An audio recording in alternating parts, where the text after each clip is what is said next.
Sir ಇನ್ನೊಂದು ವಾಸ್ತವ sir ಏನಾಗುತ್ತೆ ನೀವು ಹೇಳ್ತಾ ಇದ್ರಿ 5 ರಿಂದ 8 ವರ್ಷ ಬೇಕಾಗುತ್ತೆ ಪೈಲಟ್ಗಳು ರೆಡಿ ಮಾಡಬೇಕು ಅಂದರೆ ಅಂತ ಹೇಳಿ. ಹಾಗಾದರೆ ಈ ಪೈಲಟ್ ತರಬೇತಿ ವಿಚಾರದಲ್ಲಿ ಭಾರತ ಅಷ್ಟೊಂದು ಹಿಂದುಳಿದಿದೆಯಾ? ರೆಡಿ ಇರತಕ್ಕಂಥ ಪೈಲಟ್ಗಳೇ ಇಲ್ವಾ? ನಮ್ಮಲ್ಲಿ ಎಲ್ಲ ಕಡೆ ಉದ್ಯೋಗ ಬೇಕು ಅಂತ ಹೇಳುವಂಥ ವಲಯ ಇದೆ ಸರ್, ವರ್ಗ ಇದೆ. ಹಾಗಿದ್ದಾಗ ಪೈಲಟ್ ಸೆಕ್ಷನ್ ಅದು ಇರಬಹುದೇನೋ? ಇವ್ರಿಗೆ ಅಪಾಯಿಂಟ್ಮೆಂಟ್ ಮಾಡಿಕೊಂಡ್ರೆ ಒಬ್ಬ ಪೈಲಟ್ಗೆ ವರ್ಷಕ್ಕೆ ನಾನು 75 ಲಕ್ಷ ಖರ್ಚು ಮಾಡಬೇಕು, ಇವ್ರನ್ನೇ ಮ್ಯಾನೇಜ್ ಮಾಡಿಬಿಡ್ಲಾ? ಆ ಪಾಯಿಂಟ್ ಯಾಕೆ ಇದ್ದಿರಬಾರ್ದು ಅಂತ.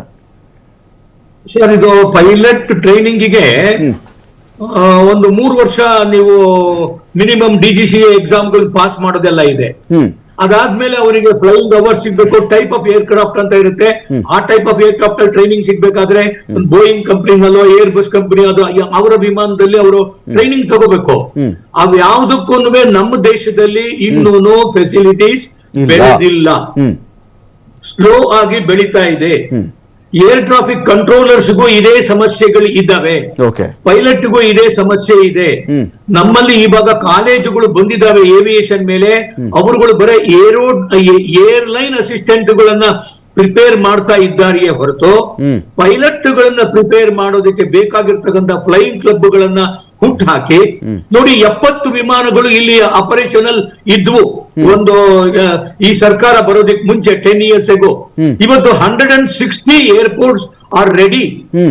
ಅಲ್ಲಿಗೆ ಬೇಕಾಗಿರ್ತಕ್ಕಂಥ ಪೈಲಟ್ಗಳು ಅಥವಾ ಅಷ್ಟೊಂದು ವಿಮಾನಗಳನ್ನ ಹಾರಾಟೋದಕ್ಕೆ ಬೇಕಾಗಿರ್ತಕ್ಕಂಥದ್ದು.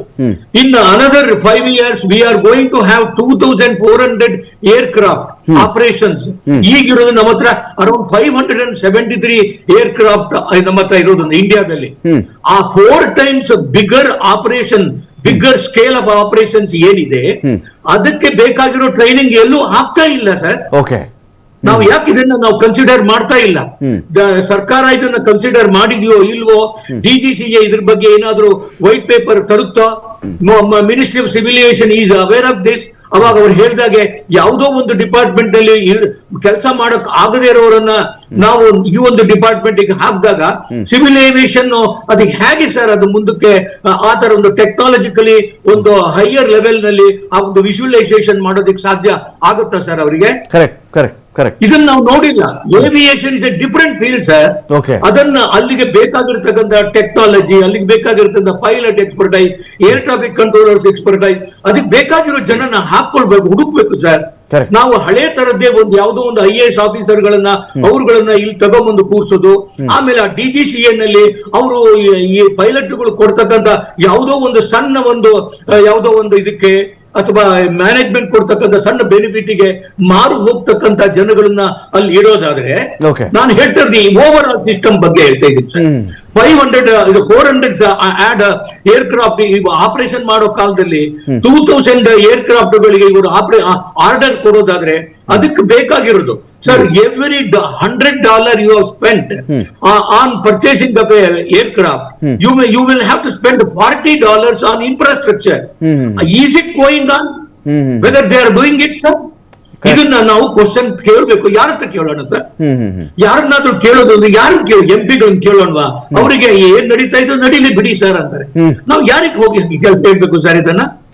ಐ ಆಮ್ ಸಾರಿ, ನಾನು ಯಾಕೆ ಹೇಳ್ತಾ ಇದ್ದೀನಿ ಅಂದ್ರೆ civil aviation is A different field sir. ಅದು IAS ಇನ್ ಫೀಲ್ಡ್ ಅಲ್ಲ, ಅದು ಟೆಕ್ನಾಲಜಿಕಲ್ ಟೆಕ್ನಿಕಲ್ ಎಕ್ಸ್ಪರ್ಟ್ಸ್ ಯಾರಿದ್ದಾರೆ ಅವ್ರನ್ನ ತಗೊಂಡ್ಬಂದು ಕೂರ್ಸಿ sir.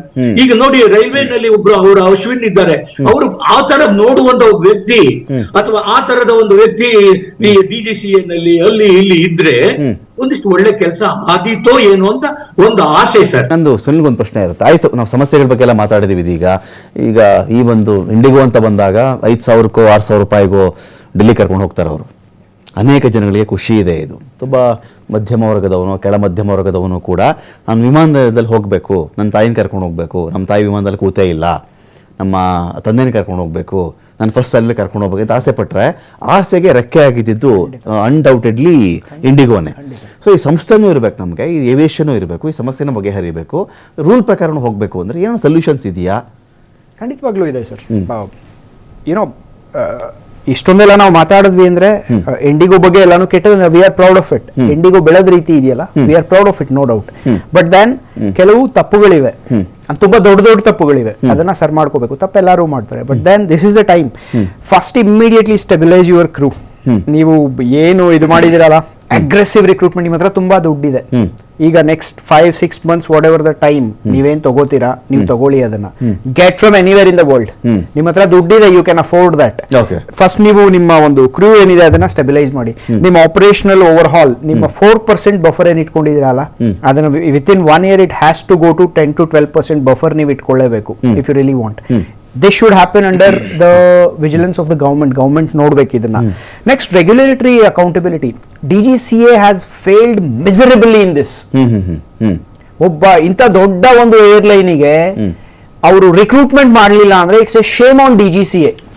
DGCA should be ashamed of itself. Enquiry ನಡಿಬೇಕು ಏನಕ್ಕೆ ಬಿಡ್ತು ಅಂತ. ಲಾಸ್ಟ್ ಮಾರ್ಕೆಟ್ ಕರೆಕ್ಷನ್, ಇದು ಗವರ್ಮೆಂಟ್ ಕೈಯಲ್ಲಿದೆ. Don't let monopoly anywhere. ಯಾಕಂದ್ರೆ ಮೊನಾಪಲಿ ತುಂಬಾ ದೊಡ್ಡದಾಗಿ ಬೆಳೀತು ಅಂದ್ರೆ ಗವರ್ಮೆಂಟ್ ಏನು ಮಾಡೋಕ್ಕಾಗಲ್ಲ. So this is all they have to do. Thank you Sunil ಅವರೇ, thank you Vasudev sir, thank you Sudarshan sir. ಸಾಕಷ್ಟು ವಿಷಯಗಳ ಬಗ್ಗೆ ಮಾಹಿತಿ ಕೊಟ್ಟಿದ್ದೀರಿ. ಒಂದು ವಿಮಾನಯಾನ ಸಂಸ್ಥೆ ಅಂತ ಹೇಳಿದಾಗ ಬರೀ ಏರ್ಪೋರ್ಟ್ ಮತ್ತೆ ಹಾರೋದು, ಲ್ಯಾಂಡ್ ಆಗೋದು, ಅಲ್ಲಿಗೆ ಹೋಗಿದೆ ಇಲ್ಲಿ ಹೋಗಿದೆ ಅಂತ ಅಂದ್ಕೊಂಡು ಮಾತಾಡ್ತೀವಿ. ಅದರ ಆಚೆಗಿನ ಅನೇಕ ರಹಸ್ಯಗಳು, ಸತ್ಯಗಳು ಈ ಥರ ಇರ್ತವೆ. ಇನ್ನು ಮುಂದೆ ಭಾರತದ ವಿಮಾನಯಾನ ವಲಯದಲ್ಲಿ 63%ಗಿಂತ ಹೆಚ್ಚಿನ ಮಾರುಕಟ್ಟೆ ಭಾಗವನ್ನು ಹೊಂದಿರತಕ್ಕಂಥ ಇಂಡಿಗೋ ಈ ತಪ್ಪುಗಳನ್ನು ತಿದ್ದುಕೊಂಡು ಸರಿದಾರಿಗೆ ಬರಲಿ, ಈ ಸಮಸ್ಯೆಗಳ ಬಗ್ಗೆ ಹೇರಲಿ ಅಂತ ಹೇಳ್ತಾ ಡಿಬೇಟ್ ಮುಗಿಸ್ತಾ ಇದ್ದೀನಿ. ನಮಸ್ಕಾರ.